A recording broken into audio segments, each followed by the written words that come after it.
नमस्कार, विशेष में आपका स्वागत है। साथ आपके मैं हूं अर्पिता आर्या। प्रधानमंत्री नरेंद्र मोदी ने आज सागर में श्री कृष्ण साधना की। प्रधानमंत्री मोदी समंदर के भीतर गए और विधि विधान से द्वारिकाधीश की आराधना की। प्रधानमंत्री मोदी अपने साथ मोरपंख लेकर गए, जहां उन्होंने समंदर के भीतर श्री कृष्ण को मोरपंख अर्पित किए। पूजा पाठ के बाद प्रधानमंत्री जब बाहर आए तो उन्होंने कहा कि उनकी इस आराधना में साहस से ज्यादा श्रद्धा थी।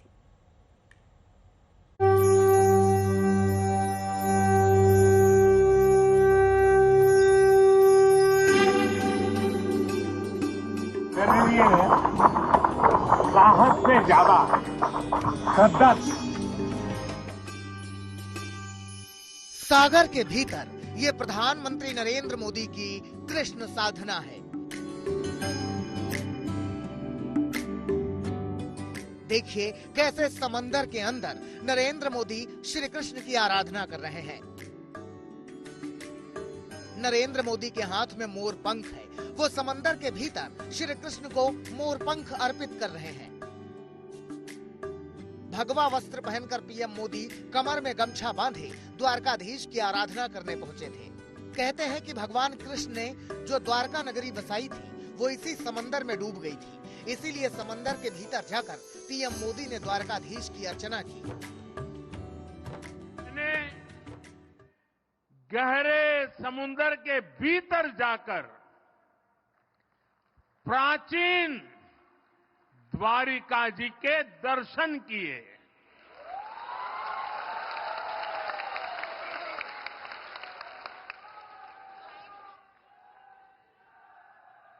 पुरातत्व के जानकारों ने समंदर में समाई उस द्वारिका के बारे में काफी कुछ लिखा है। द्वारकाधीश की आराधना करके जब पीएम मोदी बाहर निकले तो उन्होंने बताया कि उन्होंने कैसी भव्यता महसूस की। आज जब मैं गहरे समुद्र के भीतर द्वारिका जी के दर्शन कर रहा था तो मैं पुरातन वही भव्यता, वही दिव्यता मनोमन अनुभव कर रहा था। पीएम मोदी ने बताया कि द्वारकाधीश के दर्शन करने समंदर के अंदर जाने में साहस से ज्यादा उनकी श्रद्धा थी। पीएम मोदी कहते हैं कि अनेक वर्षों से उनकी इच्छा थी कि द्वारका नगरी के अवशेष जो समंदर के भीतर हैं, उन्हें छूकर उनकी आराधना करें। वो इच्छा आज पूरी हुई। जब मैंने पुरातत्वविदों से ये जाना था तो एक बहुत बड़ी जिज्ञासा थी। मन करता था कभी न कभी समुद्र के भीतर जाऊंगा और उस द्वारिका नगरी के जो भी अवशेष हैं उसे छू करके श्रद्धा भाव से नमन करूंगा। अनेक वर्षों की मेरी वो इच्छा आज पूरी हुई। समंदर के भीतर पूजा आराधना करने के पहले पीएम मोदी बेट द्वारका में भगवान द्वारकाधीश के दर्शन करने पहुंचे। देखिए ये तब की तस्वीर है। पीएम मोदी ने विधिवत पूजा अर्चना की और उसके बाद सुदर्शन सेतु का लोकार्पण किया। ब्रजेश दोषी, द्वारका आज तक। प्रधानमंत्री मोदी ने आज सौराष्ट्र को कई हजार करोड़ की सौगात दी। साथ ही प्रधानमंत्री मोदी ने द्वारका में सुदर्शन सेतु का लोकार्पण किया। सुदर्शन सेतु ओखा को बेट द्वारिका से जोड़ रहा है, यानी अब ओखा से बेट द्वारिका जाने के लिए लोगों को बोट पर निर्भर नहीं रहना पड़ेगा। ब्रिज को बनाने में 978 करोड़ की लागत आई है।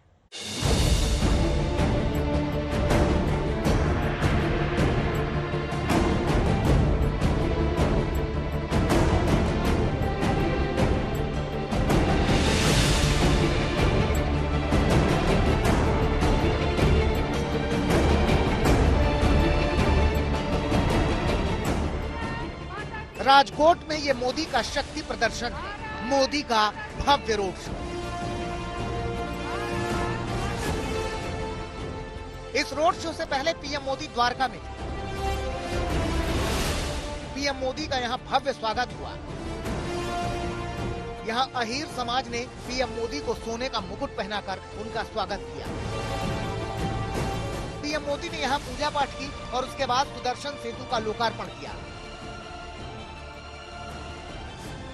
प्रधानमंत्री नरेंद्र मोदी द्वारका के सुदामा सेतु पर हैं। जिस तरह से आपको तस्वीरें दिख रही हैं, उन्होंने जनता का अभिवादन किया और अब वो जो है सुदामा सेतु से चलते हुए जो द्वारका का बीच है वहां पे पहुंच रहे हैं और वहां पे वो जो है जो भी प्रवासन को लेकर, पर्यटन को लेकर जो भी डेवलपमेंट हुए हैं वो देखेंगे और वहां पे जो है वो कैसे यहाँ पे टूरिज्म को डेवलप किया जा सके और टूरिज्म को कैसे बूस्ट मिल पाए, उसका ये उनका प्रयास है। यहाँ पे लोग जो हैं सुबह से पहुंचे थे और पीएम जब दर्शन करके बाहर निकले तब लोगों का अभिवादन किया उन्होंने और लोगों ने भी मोदी मोदी के नारे लगाए। जिस तरह से पीएम सुदामा सेतु से होते हुए जो द्वारका का बीच है वहां पहुंचेंगे और वहां पे जो समुद्री पर्यटन है उसको कैसे बढ़ावा मिले, जो भगवान द्वारका की जो कहा जाता है कि सोने की नगरी थी वो समंदर के नीचे है, उसको लेकर कई चीजें चल रही हैं, कई बातें चल रही हैं, तो क्या वो है या नहीं, और जो पूरा रिसर्च किया गया था उसके बाद अब यहाँ पे टूरिज्म कैसे डेवलप हो पाए, ये पूरी चीजें जो है वो पीएम यहाँ पे मुआयना करेंगे।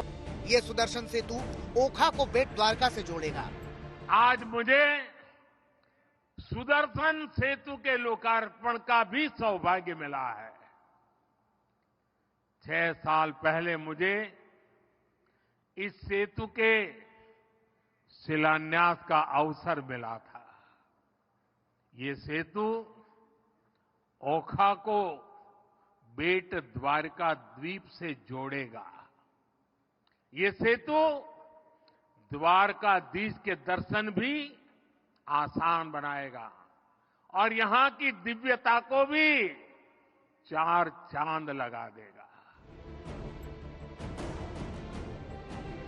पीएम मोदी ने ही इस सेतु की आधारशिला रखी थी और आज उन्होंने ही इसका लोकार्पण किया। सपना देखा, जिसकी आधारशिला रखी, उसको पूरा किया। यही ईश्वर रूपी जनता जनार्दन के सेवक मोदी की गारंटी है। बता दें कि यह सुदर्शन सेतु केबल आधारित देश का सबसे लंबा ब्रिज है। ये भारत का अब तक का सबसे लंबा केबल आधारित ब्रिज है। मैं सभी देशवासियों को इस आधुनिक और विराट सेतु के लिए बहुत बहुत बधाई देता हूं। बता दें कि सुदर्शन सेतु को बनाने में 978 करोड़ रुपए का खर्च आया है। इस सेतु की लंबाई 2.32 किलोमीटर है। ब्रिज पर 2.50 मीटर चौड़ा फुटपाथ बनाया गया है। इस सेतु में 12 गैलरी बनाई गई हैं। इस पुल की एक और विशेष बात है, इसमें जो शानदार लाइटिंग हुई है उसके लिए बिजली पुल पर लगे सोलर पैनल से ही जुटाई जाएगी। खास बात यह है कि इस सेतु पर सोलर पैनल लगाए गए हैं। सेतु पर लगी लाइटें इन्हीं से जलेगी। सुदर्शन सेतु में 12 टूरिस्ट गैलरी बनाई गई है। आज मैंने भी इन गैलरियों को देखा है। ये अद्भुत है, बहुत ही सुंदर है, सुदर्शन ही है। इनसे लोग अथाह नीले समंदर को निहार पाए।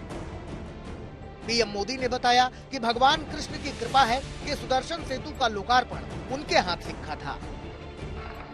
साथियों, मैं तब की कांग्रेस की केंद्र सरकार के सामने बार बार ये बातें रखता था, लेकिन कभी उन्होंने इस पर ध्यान नहीं दिया। इस सुदर्शन सेतु का निर्माण यह भी भगवान श्री कृष्ण ने मेरे ही भाग्य में लिखा था। इस सेतु के निर्माण के बाद ओखा से बेट द्वारका जाने के लिए लोगों को नाव पर निर्भर नहीं रहना पड़ेगा। ब्रजेश दोषी, द्वारका, आज तक। प्रधानमंत्री मोदी ने विकास कार्यों का तो जिक्र किया, साथ ही उन्होंने कांग्रेस पर भी जमकर हमला बोला। परिवारवाद से लेकर उन्होंने कांग्रेस के घोटालों का जिक्र किया। पीएम ने कई घोटाले गिनाए और आरोप लगाया कि कांग्रेस की सरकारों के पास विकास करने की इच्छा शक्ति ही नहीं थी।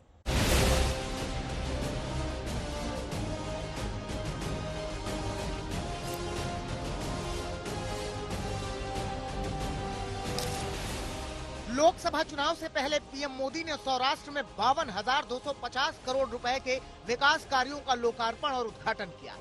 इसके साथ ही राजकोट में गुजरात के पहले एम्स का उद्घाटन किया।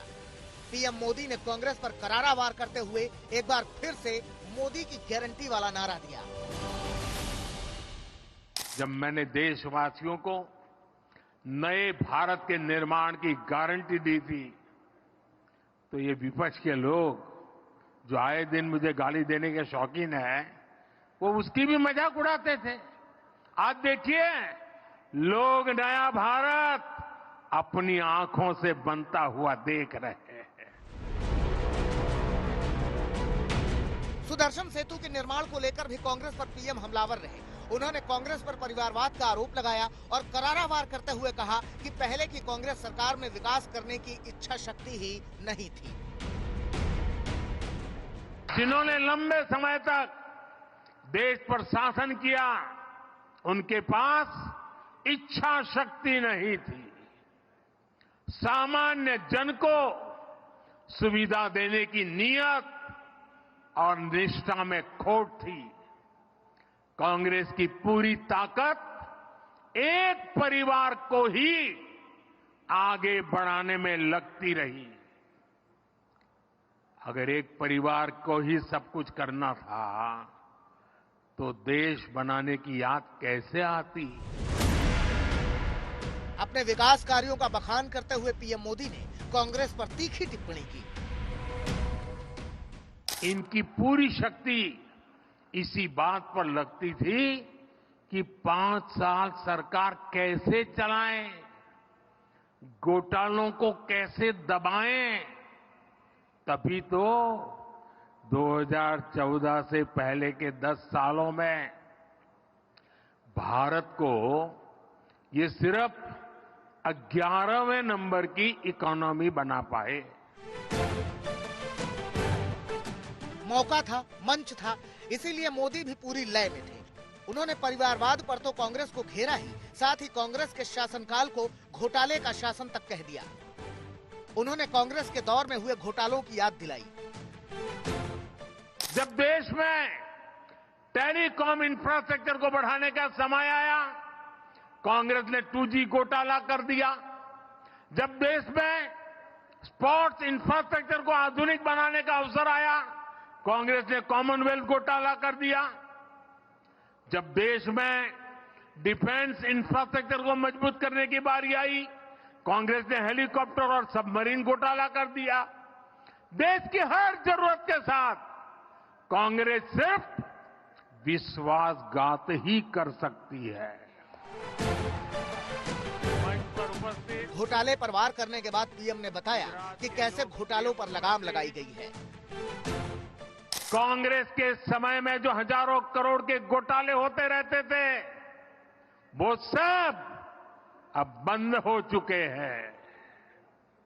बीते 10 वर्षों में हमने देश को दुनिया की 5वें नंबर की आर्थिक ताकत बना दिया और इसका परिणाम आप पूरे देश में ऐसे नव्य, भव्य और दिव्य निर्माण कार्य देख रहे हैं। लोकसभा चुनाव करीब है और ऐसे में पीएम मोदी ने गुजरात को करोड़ों की सौगात दी और कांग्रेस पर करारा वार भी किया। रणनीति एकदम साफ है कि एक बार फिर से कोशिश यही रहेगी कि गुजरात की सभी 26 सीटों पर बीजेपी का कब्जा एक बार फिर हो। ब्रजेश दोषी, घर का आज तक।